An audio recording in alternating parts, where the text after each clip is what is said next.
Assalamu alaikum students, my name is Najam and today we will start from our second lecture, that is branches of chemistry. जी students, आप ये जानते हैं कि we are living down in the world of chemicals, कि हम chemicals की दुनिया में रहते हैं और हम उन तमाम लिविंग ऑर्गेनिजम्स पे डिपेंड करते हैं जिनको अपने सर्वाइवल के लिए ऑक्सीजन, कार्बन डाइऑक्साइड गैस और पानी की ज़रूरत होती है।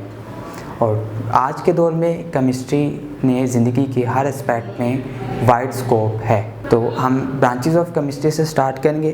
फर्स्ट वन जो हमारे कोर्स में टोटल 8 ब्रांचेस को डिस्कस किया गया है और हाँ फर्स्ट ब्रांच का नाम है फिज़िकल केमिस्ट्री।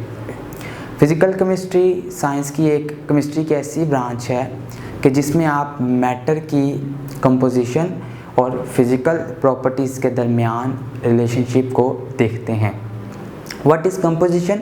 कंपोजिशन मीन तरकीब, मैटर की तरकीब, और प्रॉपर्टीज़ से मुराद मैटर की खुसूसियात। मिसाल के तौर पर अगर आप एक आयरन को आग लगाते हैं और वुड को आग लगाते हैं तो आप ये बेहतर जानते हैं कि जो वुड है वो जल जाएगी एज़ कम्पेयर टू आयरन, उसको थोड़ा सा टाइम लगेगा। तो ये डिपेंड करता है मैटर के कंपोजिशन के ऊपर और किस चीज़ को आग लगेगी और किस को नहीं लगेगी। लाइक पेपर है, उसको आग लग जाती है, और ऐसे सब्सटेंसेस जिनको आग नहीं लगती, तो वो उस मैटर के प्रॉपर्टी पे डिपेंड करता है, कंपोजिशन पे डिपेंड करता है। तो ये था रिलेशनशिप मैटर के कंपोजिशन का और प्रॉपर्टी का।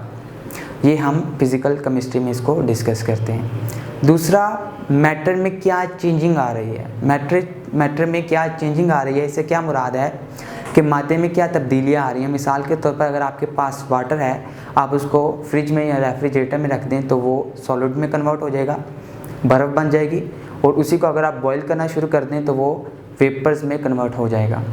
तो जो पानी मैटर है, आपने देखा कि उसकी फ़िज़िकल स्टेट चेंज हुई, ये भी आप फिज़िकल केमिस्ट्री में देखते हैं। सेकंड पॉइंट ये है कि आप मैटर के फ़िज़िकल चेंजिंग जब देख लेते हैं तो सेकंड पॉइंट है कि आपके पास behaviour of gases, liquids and solids, कि गैसेस, लिक्विड्स और सॉलिड्स के बिहेवियर को भी आप फिज़िकल केमिस्ट्री में डिस्कस करते हैं।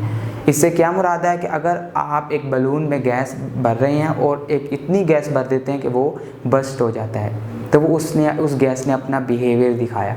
ये भी आप फिज़िकल केमिस्ट्री में देखते हैं। उसके अलावा structure of atoms and molecules, structure of atoms and molecules को भी आप फिज़िकल केमिस्ट्री में डिस्कस करते हैं। एटम क्या है? एटम आप जानते हैं कि आपके पास एलिमेंट का स्मॉलेस्ट पार्टिकल है, smallest particle of an element, उसको आप कहते हैं एटम। और एटम्स को ही मिलाया जाए, एक से ज़्यादा एटम्स मिलें तो मॉलिक्यूल्स बनते हैं। इनका ब्रीफली डिस्कशन हम इस चैप्टर के बाकी लेक्चर्स में करेंगे। अभी इनका जो स्ट्रक्चर है वो भी आप फिज़िकल केमिस्ट्री में देखते हैं, उसको स्टडी करते हैं। फोर्थ पॉइंट है इफ़ेक्ट ऑफ टेम्परेचर और रेडिएशन ऑन मैटर, कि मैटर के ऊपर आपके पास रेडिएशन का और टेम्परेचर का क्या इफ़ेक्ट होता है। मिसाल के तौर पर आपके पास सनलाइट आती है और आपके सोलर सिस्टम जहाँ सोलर पैनल्स लगे हुए हैं, वो लाइट, सनलाइट के थ्रू आपको इलेक्ट्रिसिटी फ्राहम करता है। ये प्रोसेस भी आप फिज़िकल केमिस्ट्री में ही स्टडी करते हैं, इस ब्रांच में इसको स्टडी किया जाता है।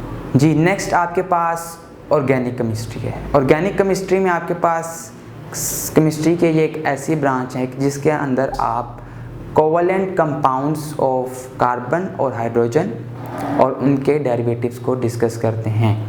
अब यहाँ पे वर्ड है कंपाउंड। कंपाउंड आप जानते हैं कि जब एक से ज़्यादा एलिमेंट्स मिल जाते हैं तो क्या बन जाता है? कंपाउंड। उनका जब बॉन्ड बन जाता है तो कंपाउंड, और उनका जो बॉन्ड है अगर तो वो कोवलेंट बॉन्ड बने तो उसको कहेंगे कोवलेंट कंपाउंड। कोवलेंट से क्या मुराद कि जब एक से ज़्यादा एलिमेंट्स आपस में बॉन्ड बनाते हैं और वो शेयरिंग से बॉन्ड बनाएं, इलेक्ट्रॉन शेयर करके बॉन्ड बनाएं, तो उसको कहेंगे कोवलेंट कंपाउंड ऑफ कार्बन और हाइड्रोजन। और वही बॉन्ड कार्बन और हाइड्रोजन के दरमियान बने तो वो कहलाएगा हाइड्रोकार्बन्स। कार्बन और हाइड्रोजन के दरमियान जो कोवलेंट कंपाउंड्स होते हैं उनको कहते हैं हाइड्रोकार्बन्स। और ये आप ऑर्गेनिक केमिस्ट्री में इनको डिस्कस करते हैं। और इसके अलावा इनके डेरिवेटिव्स को भी ऑर्गेनिक केमिस्ट्री में ही स्टडी किया जाता है। इनके डेरिवेटिव से क्या मुराद है? डेरिवेटिव्स कहते हैं कि जो चीज़ किसी से डिराइव्ड हो, ऐसे कंपाउंड्स जो ऑर्गेनिक कंपाउंड्स या कोवलेंट कंपाउंड्स ऑफ कार्बन और हाइड्रोजन से डिराइव्ड हों। मिसाल के तौर पर अगर आपके पास एक कंपाउंड है मीथेन, ये ऑर्गेनिक कंपाउंड है, हाइड्रोकार्बन है, क्योंकि इसमें हाइड्रोजन और कार्बन के एटम्स मौजूद हैं। मीथेन एक हाइड्रोकार्बन है और अगर आप इसमें से एक हाइड्रोजन को रिमूव कर दें और इसका एक बॉन्ड किसी दूसरे एलिमेंट या एटम के साथ बना दें, लाइक मैं इसका बॉन्ड हाइड्रोक्सल ग्रुप के साथ बना देता हूँ, तो ये हो गया CH3OH। इसका नाम है मिथाइल हाइड्रोक्साइड, मिथाइल अल्कोहल। और ये जो कंपाउंड बना है ये डेरिवेटिव है किसका? मीथेन का। इसको कहते हैं derivative of that organic compounds. तो ये भी आप ऑर्गेनिक केमिस्ट्री की फील्ड में डिस्कस करते हैं। उसके अलावा आपके पास बहुत से ऑर्गेनिक कंपाउंड्स हैं जो कि नेचुरली मौजूद हैं, कुदरती तौर पर मौजूद हैं। आपकी स्किन के अंदर, आपकी बॉडी के अंदर बहुत सी प्रोटीन्स और फैट्स मौजूद हैं जो ऑर्गेनिक कंपाउंड्स मौजूद हैं जो कि नेचुरली हैं। इसके अलावा बहुत से ऐसे ऑर्गेनिक कंपाउंड्स हैं कि जिनको हम खुद सिंथेसाइज करते हैं, सिंथेटिक ऑर्गेनिक कंपाउंड्स हैं जो कि इंडस्ट्री लेवल पे, लेबॉर्ट्री लेवल पे उनको सिंथेसाइज किया जाता है, मैन्युफैक्चरिंग की जाती है। आपके पास कॉटन है, पेंट्स हैं, डाइज, ये काफ़ी जो केमिकल्स हैं ये आपके पास सिंथेटिक ऑर्गेनिक कंपाउंड्स हैं जिनको आप ऑर्गेनिक केमिस्ट्री की फील्ड में डिस्कस करते हैं। इसके अलावा आपके पास ऑर्गेनिक केमिस्ट्री में ऑर्गेनिक कंपाउंड्स के स्ट्रक्चर, उनकी कंपोजिशन और उनके रिएक्शंस को भी डिस्कस किया जाता है जी। इसके अलावा जो ऑर्गेनिक केमिस्ट्री की स्कोप है इस ब्रांच का, वो काफ़ी फील्ड्स में है। पेट्रोलियम इंडस्ट्रीज़ की फील्ड में इसका स्कोप है। इसके अलावा पेट्रोकेमिकल्स इंडस्ट्री की फील्ड में इसका स्कोप है। उसके अलावा फार्मास्यूटिकल जो कि मेडिसिन्स की फील्ड से रिलेटेड है। इन 3-4 इंडस्ट्री से इस ब्रांच का स्कोप है कि ये वाली इंडस्ट्रीज़ में इनको डिस्कस किया जाता है। थर्ड वन आपके पास इनऑर्गेनिक केमिस्ट्री है। केमिस्ट्री की ऐसी ब्रांच कि जिसके अंदर आप तमाम के तमाम उन कंपाउंड्स और एलिमेंट्स को स्टडी करें जो कि आपने ऑर्गेनिक में नहीं किए। मिसाल के तौर पर आप उन तमाम एलिमेंट्स और कंपाउंड्स को स्टडी करते हैं, कार्बन, हाइड्रोजन और इनके डेरिवेटिव्स को छोड़कर, except compounds of carbon, hydrogen and their derivatives. बाकी जितने भी एलिमेंट्स और कंपाउंड्स बच जाते हैं, लाइक मिसाल के तौर पर आपके पास कार्बन और ऑक्सीजन का अगर आप बॉन्ड बनाए तो कार्बन डाइऑक्साइड गैस बनती है, तो ये आप इनऑर्गेनिक केमिस्ट्री में इसको स्टडी करते हैं। इस ब्रांच का जो स्कोप है वो सीमेंट की इंडस्ट्रीज़ में, ग्लास की इंडस्ट्रीज़ में, ग्लास भी आपके पास एक इनऑर्गेनिक कंपाउंड है। और इसके अलावा सिरेमिक्स में असल में क्ले एक मटेरियल जो ज़्यादा मौजूद होता है, चिकनी मिट्टी जिसको कहते हैं, वो मटेरियल मौजूद होता है। और आपके जो घरों में बेसिन मौजूद है और चाय के कप वगैरह हैं वो सिरेमिक मटेरियल के बने होते हैं और असल में वो इनऑर्गेनिक केमिस्ट्री में डिस्कस स्टडी किए जाते हैं। इसके अलावा मेटलर्जी है।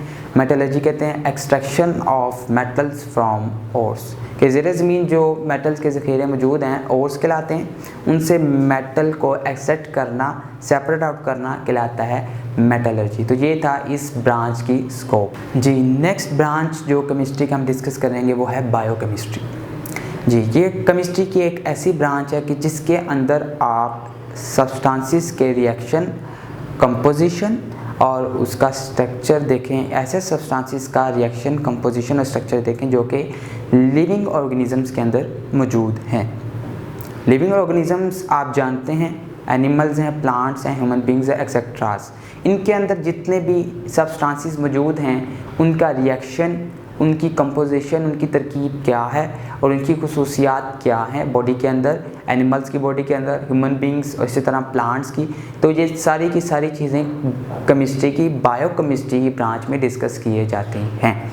इसके अलावा बायोकेमिस्ट्री जो है आपके पास केमिस्ट्री की एक ऐसी ब्रांच है कि जिसके अंदर आप बायोमॉलिक्यूल्स की मेटाबॉलिज्म को भी स्टडी करते हैं। अब यहाँ पे लफ्ज़ है बायोमॉलिक्यूल्स, ऐसे मॉलिक्यूल्स, ऐसे सब्सटेंसेस जो आपके बॉडी के अंदर मौजूद हैं, लाइक कार्बोहाइड्रेट्स है, फैट्स है, प्रोटीन्स है, एक्सेट्रास, ये सारे कहलाते हैं बायोमॉलिक्यूल्स। अब मेटाबॉलिज्म क्या कहते हैं?